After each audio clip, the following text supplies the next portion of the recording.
Hai guys, selamat berjumpa kembali di channel novel populer viral yang keren ini. Sebelum mengikuti kelanjutan kisah Dev atau Camping yang semakin seru dan mendebarkan ini, mohon bantuan kalian untuk subscribe, like, komen dan share video-video yang ada di channel ini ya. Perlu diketahui bahwa novel Perintah Kaisar Naga ini adalah termasuk kategori novel ongoing. Jadi waktu update dan jumlah bab setiap hari menyesuaikan dengan update dari autornya.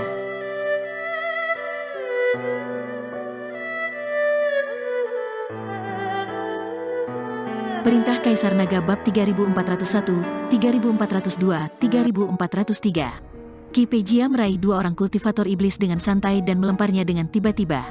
Kultivator iblis berteriak, dan langsung terkena pukulan cambuk ajaib itu. Duar, sebelum dua kultivator iblis itu bisa bereaksi, mereka meledak langsung di udara, dan darah di langit berubah menjadi awan kabut darah merah. Cambuk iblis itu dikelilingi oleh darah kultivator iblis, dan aura yang menekan kultivator iblis sebenarnya terisolasi. Iblis yang sebenarnya datang. Ki Pejia meraung dan memuntahkan darah hitam dari mulutnya. Massa darah hitam bercampur dengan kabut darah di langit dan mulai berkembang pesat. Saat darah hitam terus berputar, ia tampak hidup dan berubah menjadi monster humanoid dengan wajah ganas. Begitu monster humanoid itu muncul, dia meraung dan mengulurkan tangan untuk mengambil cambuk ajaib Dev. Aura cambuk ajaib tidak bisa menahan iblis yang muncul itu.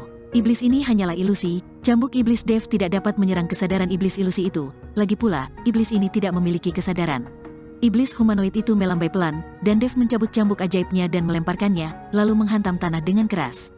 Begitu Dev bangun, iblis itu bergegas lagi dan menamparkan Dev dengan telapak tangannya.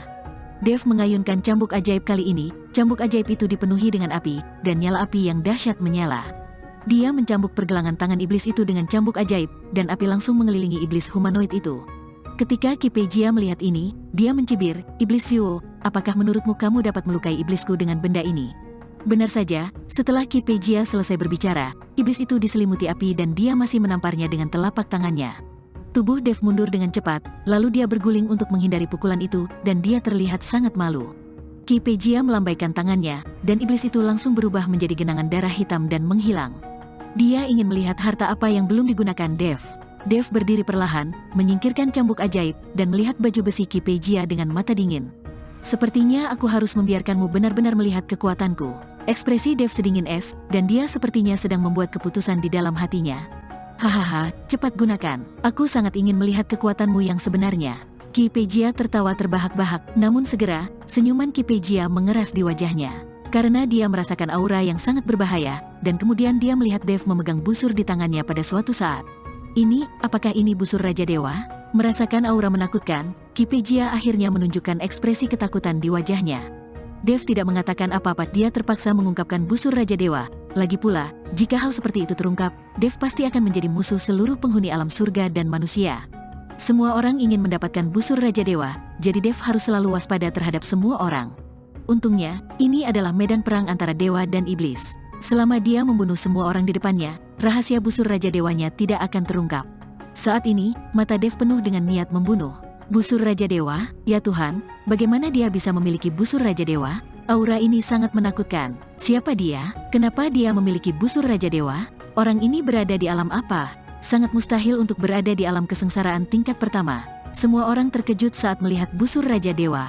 Bahkan Ning Kaichen, yang bersembunyi tidak jauh dari situ, membuka matanya lebar-lebar dan sedikit gemetar saat melihat busur Raja Dewa yang tiba-tiba diambil oleh Dev di tangannya. "Busur Raja Dewa, aku benar-benar melihat busur Raja Dewa?" Zekening dengan cepat menjelaskan, "Saya telah tidur selama bertahun-tahun, dan saya tidak dapat mengingat banyak hal." Ning Kaichen tidak ragu-ragu, jadi dia berkata, "Busur Raja Dewa ini adalah benda kuno.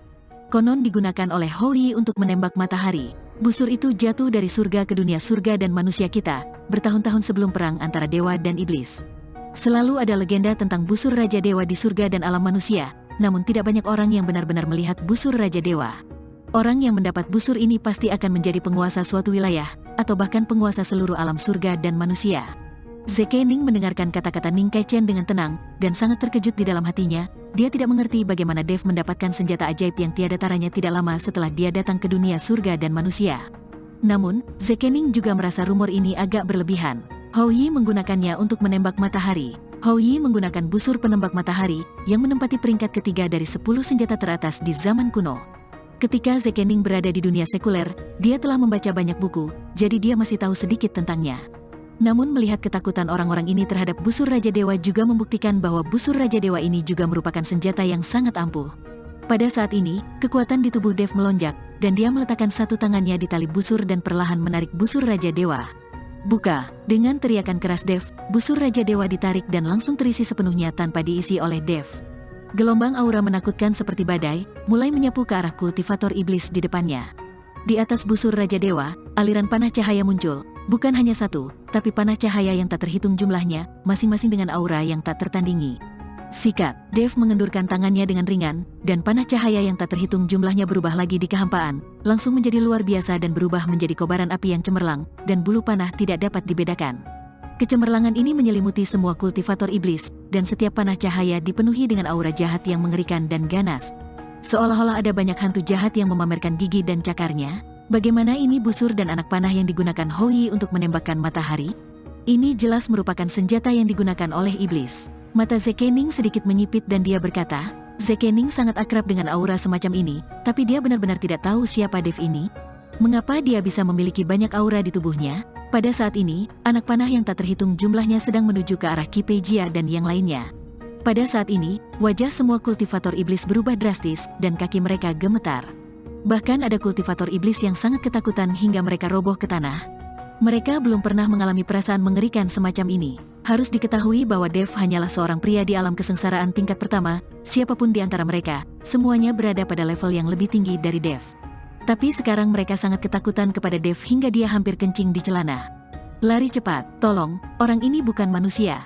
Tunggu aku. Banyak kultivator iblis tidak lagi berani mengikuti Kipejia, dan bahkan Liu Sui berguling-guling mencoba melarikan diri. Namun, niat membunuh Dev telah ditentukan saat ini, dan tidak mungkin membiarkan orang-orang ini melarikan diri, jika tidak, berita bahwa dia memiliki busur Raja Dewa akan bocor. Bulu panah yang tak terhitung jumlahnya membawa roh jahat menyapu seperti ombak. Seluruh radius beberapa mil dipenuhi dengan cahaya putih, jatuh dengan derasnya seperti hujan lebat. Para kultivator iblis ini tidak punya cara untuk melarikan diri dan tidak ada tempat untuk melarikan diri. Begitu Dev mengambil tindakan, dia tidak ingin membiarkan mereka hidup. Antara langit dan bumi, hanya ada suara gemerisik dan teriakan panik dari para kultivator iblis itu. Kepulan-kepulan, bulu panah jatuh, tanpa jeda, langsung menembus tubuh para kultivator iblis itu. Tidak ada waktu untuk berteriak, dan tidak ada cara untuk melarikan diri. Dev menarik busur Raja Dewa lagi, dan semburan panah ringan lainnya ditembakkan. Wajah Kipejia menunjukkan sedikit kesulitan. Sekarang dia dan Dev bersaing satu sama lain untuk melihat siapa yang bisa bertahan hingga akhir. Tapi segera, baju besi sihir hitam di Kipejia perlahan berubah. Kegelapan seperti jurang maut di armor sihir hitam mulai perlahan menelan Kipejia. Pada akhirnya, sosok Kipejia menghilang, hanya menyisakan kegelapan berangsur-angsur memudar dan menghilang tanpa jejak. Ketika Dev melihat ini, dia jatuh dari kehampaan, wajahnya sangat pucat. Saat ini, bumi sunyi, dan tercium bau darah yang menyengat di langit, genangan daging di tanah membuat orang sakit. Dev berdiri dengan hampa, dia tidak tahu apakah Kipejia sudah mati atau belum. Namun, dia merasa Kipejia tidak akan mati begitu saja. Dia pasti menggunakan semacam sihir untuk melarikan diri. Keluar, Dev memegang busur Raja Dewa dan melihat tidak jauh, tempat Ning Kaichen dan yang lainnya bersembunyi. Mata Dev tajam, dan niat membunuh di tubuhnya belum mereda. Tuan Chen, jangan salah paham. Saya hanya mengkhawatirkan keselamatan Anda, jadi saya mengikuti Anda ke sini. Merasakan niat membunuh dalam diri Dev, Ning Kaichen muncul dan berkata dengan cepat. Dev tidak berkata apa-apa dan menatap semua orang di keluarga Ning. Dev ragu-ragu, jika dia membiarkan semua orang di keluarga Ning pergi, dia takut rahasianya akan bocor. Namun jika dia mengambil tindakan, Dev tidak akan tahan, yang terpenting adalah Dev takut dia tidak akan mampu menarik busur Raja Dewa. Merasakan aura pembunuh di tubuh Dev dan ekspresi dinginnya, Ning Kaichen mulai berkeringat di dahinya.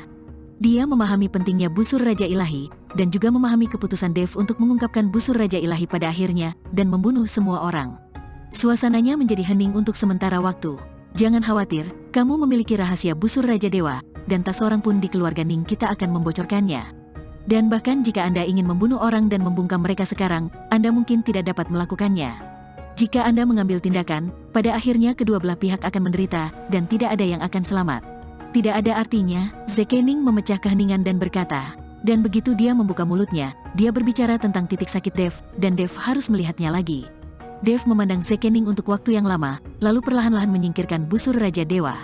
Tuan Ning, jangan ikuti saya lagi, itu akan sangat berbahaya. Setelah Dev selesai berbicara, dia pergi tanpa menoleh ke belakang. Dev sebenarnya sangat lemah sekarang. Dia perlu mencari tempat untuk pulih secepat mungkin. Mampu menyelamatkan nyawanya dengan busur Raja Dewa sudah sangat bagus. Jika busur Raja Dewa tidak berfungsi, Dev hanya dapat menggunakan bel berpola naga, mengunci dirinya di dalamnya, dan perlahan menunggu untuk mati. Melihat sosok Dev yang pergi, Ning Kaichen merasakan emosi campur aduk di hatinya. Melihat busur Raja Dewa, Ning Kaichen sedang bergumul di dalam hatinya, siapa yang tidak menginginkan senjata ajaib kuno semacam ini? Jika Dev sangat lemah, Ning Kaichen tidak tahu apakah dia akan tergoda untuk merebut busur Raja Dewa. Kamu ingin mendapatkan busur Raja Dewa, tapi sekarang bukan waktunya. Jika kamu melakukannya sekarang, tidak akan ada yang selamat. Zekening telah melihat pikiran Ning Kaichen dan berkata perlahan. Ning Kaichen tertegun sejenak, namun dengan cepat menundukkan kepalanya. Ning Kaichen sedikit malu karena leluhurnya telah membaca pikirannya. Lagi pula, dia baru saja mengatakan bahwa Dev menyelamatkannya, tetapi sekarang dia melakukan yang sebaliknya, berpikir untuk merampok barang-barang Dev. Namun di dunia para dewa dan manusia, sifat manusia seringkali menampakkan sisi terburuknya. Bersambung.